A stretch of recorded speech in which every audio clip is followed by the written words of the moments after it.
UP में सपा कांग्रेस में गठबंधन, सपा ने कांग्रेस को 11 सीटें दी, अखिलेश बोले INDIA और PDA। उत्तर प्रदेश में आखिरकार सपा और कांग्रेस के बीच गठबंधन हो गया। प्रदेश में 11 सीटों पर कांग्रेस लोकसभा चुनाव लड़ेगी। अखिलेश ने खुद ट्वीट कर इसकी जानकारी दी। उन्होंने लिखा, कांग्रेस के साथ 11 मजबूत सीटों से हमारे सौहार्दपूर्ण गठबंधन की अच्छी शुरुआत हो रही है। ये सिलसिला जीत के समीकरण के साथ और भी आगे बढ़ेगा।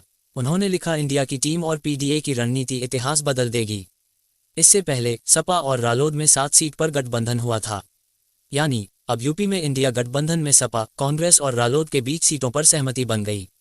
यूपी कांग्रेस अध्यक्ष अजय राय ने कहा, अखिलेश के ट्वीट पर केंद्रीय नेतृत्व को फैसला लेना है। फिलहाल दोनों पार्टियों के बीच सकारात्मक और अच्छे माहौल में बातचीत चल रही है। इससे पहले 17 जनवरी को दिल्ली में कांग्रेस के साथ सपा महासचिव रामगोपाल यादव की बैठक हुई थी। बैठक में बाहर निकलकर रामगोपाल ने कहा था, हमने आधा रास्ता तय कर लिया है, बाकी आधा रास्ता भी जल्द तय कर लिया जाएगा। रामगोपाल के इस बयान के बाद से यह संकेत मिल गए थे कि सीट शेयरिंग को लेकर कांग्रेस और सपा में बात बन गई है।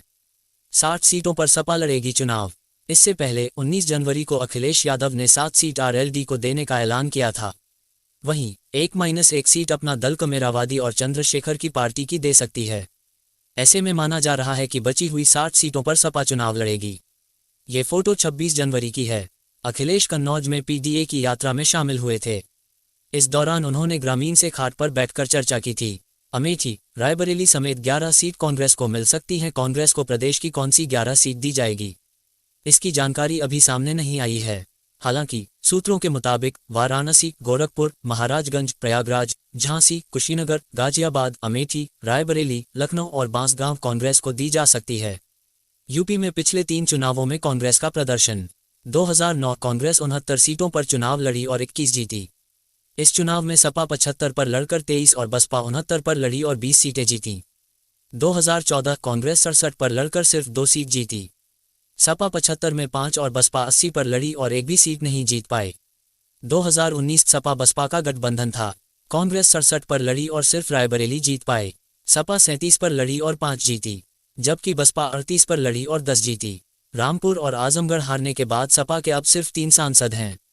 ग्राफिक से जानिए 2019 के लोकसभा चुनाव यूपी में किस पार्टी को कितनी सीटें मिली थीं। 25 सीटें मांग रही थी कांग्रेस, मिली 11। सूत्रों के मुताबिक सीटों के बंटवारे को लेकर कांग्रेस और सपा के बीच दिल्ली में 3 दौर की बैठकें हुईं। कांग्रेस यूपी में 25 सीटों की मांग कर रही थी, मगर अखिलेश यादव 11 से ज्यादा सीटें देने को तैयार नहीं थे। आखिर में 11 सीटों पर ही बात फाइनल हुई। वैसे भी अभी कांग्रेस के पास यूपी में रायबरेली की ही एकमात्र लोकसभा सीट है। सीटों के बंटवारे को लेकर हुई इन बैठकों में कांग्रेस की ओर से प्रदेश अध्यक्ष अजय राय, सलमान खुर्शीद, आराधना मिश्रा मौजूद रहीं। वहीं सपा की ओर से रामगोपाल यादव, जावेद अली खान और उदयवीर सिंह उपस्थित रहे। यूपी की हर एक सीट को लेकर विस्तार से चर्चा हुई। हर सीट पर जीत की संभावना को टटोला गया। इसके बाद बात फाइनल हो पाई।